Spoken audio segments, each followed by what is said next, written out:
पूज्यपाद स्वामी जी महाराज ने आज भगवत भक्ति का प्रसंग शुरू किया है।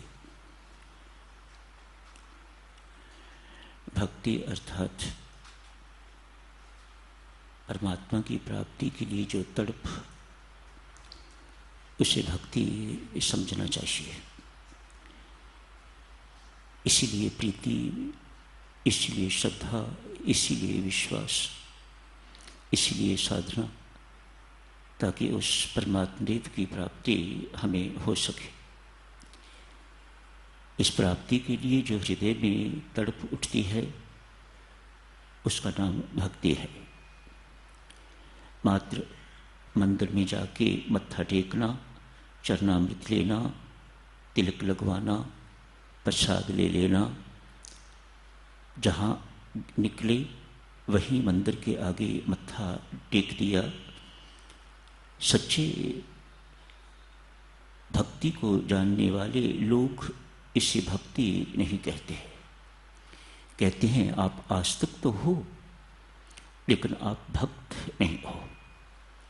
भक्त वही है जिसके अंदर परमात्मा की प्राप्ति की, परमात्मा के मिलन की सच्ची लगन है, पक्की लगन है एवं तड़प है। उसी को भक्ति समझना चाहिए। आज साधक सुनो, एक सेठ किसी महात्मा के पास गए हैं, जाके कहते हैं महात्मन परमात्मा के दर्शन कैसे हो। ये मांग देवियों सज्जनों हर एक की है। कितनी की इस मांग में सार्थकता है मुझे अबोध को पता नहीं है। इसके पूर्व कितनी तैयारी व्यक्ति को करनी पड़ती है। दर्शन अर्थात परमात्मा का आकार देखना जो निराकार है। सभी शास्त्र मानते हैं, बंदा बंदा जानता है कि परमात्मा अव्यक्त है, वह दिखाई नहीं देता। उसके बावजूद भी यदि कोई भक्त, कोई व्यक्ति ये चाहता है कि मुझे परमात्मा दिखाई दे, तो उसके पूर्व जितनी तैयारी करनी होती है उसकी चिंता नहीं है। दर्शनों की चाह तो है, लेकिन उससे पूर्व जो तैयारी करने की आवश्यकता है उसकी किसी को चिंता नहीं है। चित्त शुद्धि के बिना, इंद्रियों की शुद्धि के बिना, बुद्धि की शुद्धि के बिना कैसे परमात्मा के दर्शन हो जाएं। ये सब चीजें ससीम हैं। आंखें देखो ना, वो पेड़ है वहां तक देख सकती है, उसके आगे कुछ दिखाई नहीं देता। मूलचंद अस्पताल की दीवार दिखाई देती है। इसका अर्थ ये तो नहीं है कि मूलचंद अस्पताल के आगे कुछ नहीं है, बहुत कुछ है, लेकिन आंख की देखने की क्षमता खत्म हो जाती है, वह नहीं देख सकती। ससीम है, ऐसी को कहेंगे ससीम है। सारी की सारी इंद्रियां ससीम है। कुछ देर तक, कुछ दूरी तक सुन सकती हैं, देख सकती हैं, उसके अधिक नहीं। वह असीम है, उसकी सीमा ही नहीं है। इन ससीम वस्तुओं से जिनकी सीमा है, उन ससीम वस्तुओं से उस असीम को कैसे देखा जा सके, उसके पूर्व बहुत तैयारी करने की आवश्यकता है। लाला ने फरियाद की, महात्मन परमात्मा के दर्शन कैसे हो। प्रश्न है। महात्मा पूछते हैं, लाला तुम्हें अपना मुख देखना हो तो क्या चाहिए। लाला कहते हैं, महाराज मुझे अपना मुख देखना हो तो एक शीशा चाहिए। शाबाश, एक चीज हो गई। यदि अंधे हो तो शीशा होने के बावजूद भी क्या आपको अपना मुख दिखाई देगा। नहीं महात्मन, अंधे होने से मुझे अपना मुख शीशे में दिखाई नहीं देगा। तो पहली डिमांड शीशा, पहली आवश्यकता शीशा। दूसरी आवश्यकता इस नेत्र की ज्योति। दो बातें हो गई। तीसरी बात, यदि घोर अंधकार हो, आपकी आंख देख भी सकती है, शीशा भी है सामने, लेकिन घोर अंधकार हो तो क्या आंख, आपका मुखड़ा दिख सकेगी कि नहीं दिख सकेगी? नहीं महात्मन, नहीं दिख सकेगी। तो तीन चीजें हो गई। पहली चीज कि शीशा होना चाहिए। बच्चे लोगों याद रखना भाई, एक शीशा होना चाहिए, आंख की ज्योति ठीक होनी चाहिए। तीसरी बात कि अंधकार ना हो, पर्याप्त प्रकाश होना चाहिए, तो आप अपना मुखड़ा देख सकोगे। संत महात्मा कहते हैं लाला, यदि ये सब कुछ भी है, ये तीनों चीजें हैं, लेकिन आदमी बेहोश पड़ा हुआ है, तो क्या अपना मुखड़ा देख सकेगा? नहीं महाराज, बेहोश आदमी कैसे देख सकेगा? वह नहीं देख सकेगा। तो चार चीजें हो गई। हाँ महाराज, यदि ये चारों चीजें हैं, इसके बावजूद आंख और शीशे के बीच एक पर्दा लगा दिया जाए, एक पर्दा पड़ा हुआ हो, तो इन चारों चीजों को होते हुए भी क्या आंख तेरे मुखड़े को शीशे में देख पाएगी कि नहीं देख पाएगी? नहीं महाराज, जब तक वो पर्दा हटेगा नहीं, तब तक मैं अपना मुख शीशे में नहीं देख सकूंगा। लाला, जिस प्रकार तुझे अपना मुख देखने के लिए 5 चीजों की जरूरत है, ठीक इसी प्रकार से परमात्मा के दर्शन के लिए भी 5 की ही जरूरत है।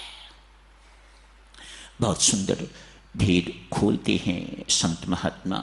कहते हैं, सर्वप्रथम जैसा आज स्वामी जी महाराज ने कहा, जब तक परमात्मा के होने का ज्ञान न हो जाए, आज भगवत भक्ति की परिभाषा के अंतर्गत शारदा जी ने पढ़ा है, जब तक भगवान के होने का ज्ञान न हो जाए तो भक्ति नहीं हो सकती। किसकी करनी? जिसको यही शक है वह है कि नहीं, वह क्या भक्ति करेगा? सो सबसे पहले उसके होने का ज्ञान होना चाहिए। आइए साधक सुनो, थोड़ी सी इस ज्ञान पर चर्चा करेंगे। 5 चीजें कही हैं। सर्वप्रथम बोध होना चाहिए, परमात्मा है तो कैसा है, कहाँ रहता है, उसके गुण कैसे हैं। सर्वंतर्यामी है, सर्वज्ञ है, सर्वशक्तिमान, सर्वसमर्थवान है, प्यारा है, न्यारा है, दयालु है, कृपालु है, अतिशय करुणावान है, हर एक के हृदय में निवास करता है, हर एक को उसके कर्मों के अनुसार चलाता है, यथ दिखाई नहीं देता, सब कुछ करने वाला, सब कुछ देने वाला।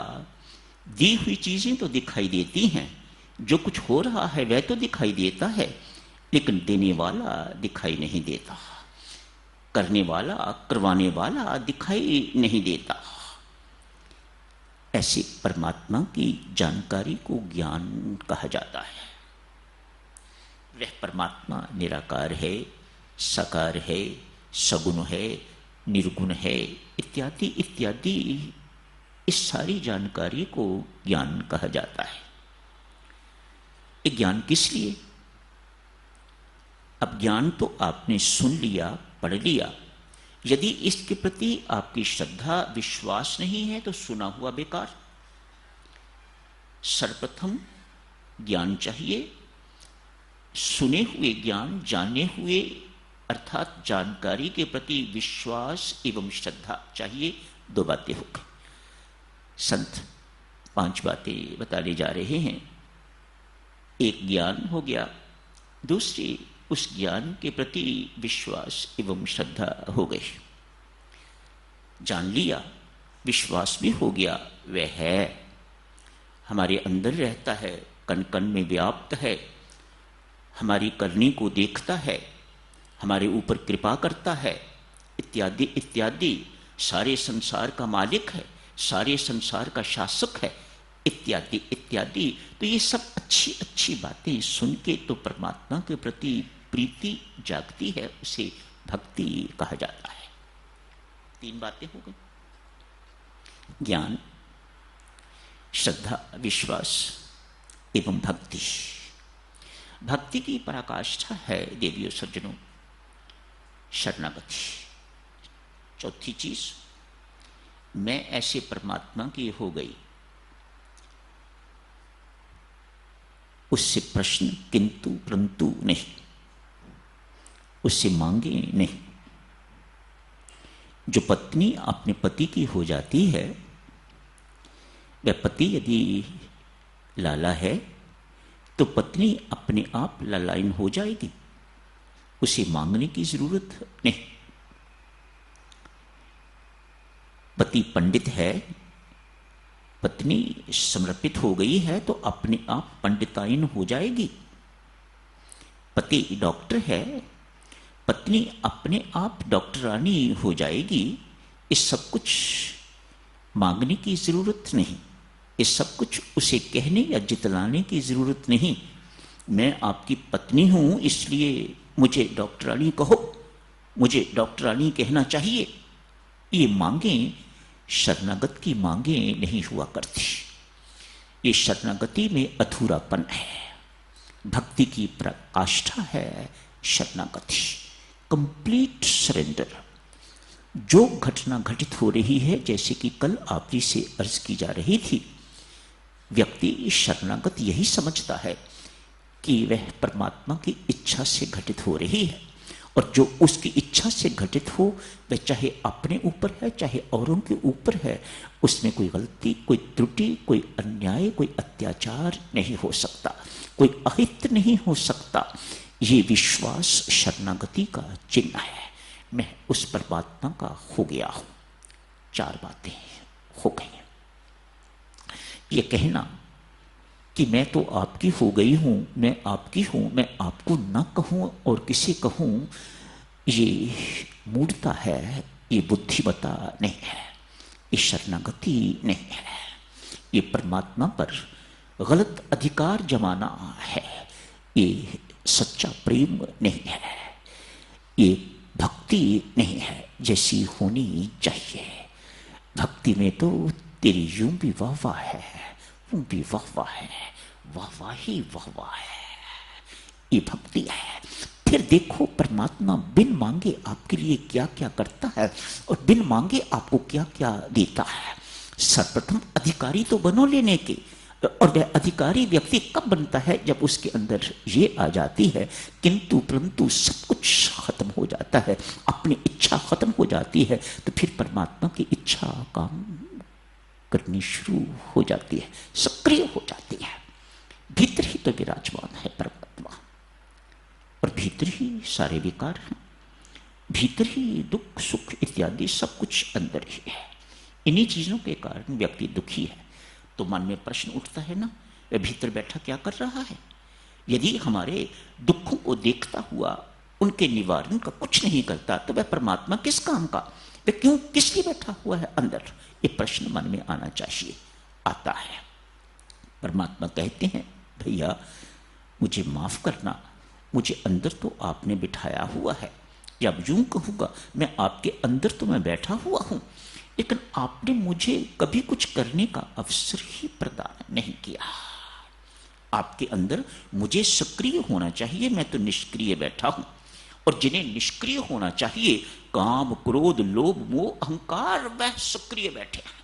आप तो उनके इशारों पर नाचते हो, मेरी ओर न सुन देखते हो, न मेरी कोई बात सुनते हो, तो मेरा वहां होना बिल्कुल बेकार जैसा ही है, ऐसा ही आपको लग रहा है। चौथी शर्त देवियों शरणागति। अब जब व्यक्ति शरणागत हो गया, जब परमात्मा का सब कुछ मिल गया, शरणागत अर्थात परमात्मा का सब कुछ पा लेना। जैसे पत्नी पति की होके तो सब कुछ अपने आप पा लेती है, इसी प्रकार से शरणागत है जो परमात्मा के आश्रित है, वह परमात्मा का सब कुछ पाने का पात्र हो जाता है। वह परमात्मा का प्यार पाता है, परमात्मा का लाड पाता है, परमात्मा की संपत्ति जो कुछ भी उसका है वह सब कुछ पाने का अधिकारी हो जाता है। आज्ञाकारी पुत्र शरणागत जैसे आपकी सारी संपत्ति का अधिकारी बन जाता है, आप उसके नाम लिखते हो सब कुछ। बेशक 4 पुत्र और हैं लेकिन नालायक है, कहना नहीं मानने वाले, आपको उन पर विश्वास ही नहीं है, आप उनको कुछ नहीं देना चाहते, देते भी हैं तो वेरी मिनिमल। लेकिन सारी की सारी संपत्ति अपनी पत्नी तक, उसकी मां की जिम्मेदारी तक भी आप उस पुत्र को सौंप के जाते हो। क्यों? वह आपका सर्टिफाइड पुत्र है कि वह आज्ञाकारी पुत्र है, इसलिए आप उसे सब कुछ सौंप जाते हो। ये शरणागत है। जब शरणागत हो गया भक्त, तो एक ही चीज करने को रह जाती है। पहले साधक सिमरन करो, 5वीं चीज सिमरन करो, बाद में होता है। फिर वह भी करने की जरूरत नहीं रहती, होता है। जाप तो करना पड़ता है ना, सिमरन करना नहीं पड़ता, सिमरन होता है। पहले थोड़ी कोशिश जब से शुरू होता है, जब सिमरन में परिवर्तित रूपांतरित नहीं हो जाता तब तक इसे करने की जरूरत है। उसके बाद सिमरन होता है, याद बनी रहती है। सिमरन अर्थात याद बनी रहती है। याद करना नहीं पड़ता, याद लानी नहीं पड़ती, याद दिलानी नहीं पड़ती। अभी तो हर कुछ जो है वह करना करवाना पड़ता है। लेकिन जब सिमरन ऐसी स्थिति में पहुंच जाता है तो फिर सिमरन होता है। समय हो गया है साधकजनों, कल इस चर्चा को और आगे जारी रखेंगे। आज यहीं समाप्त करने की इजाजत दीजिएगा। धन्यवाद।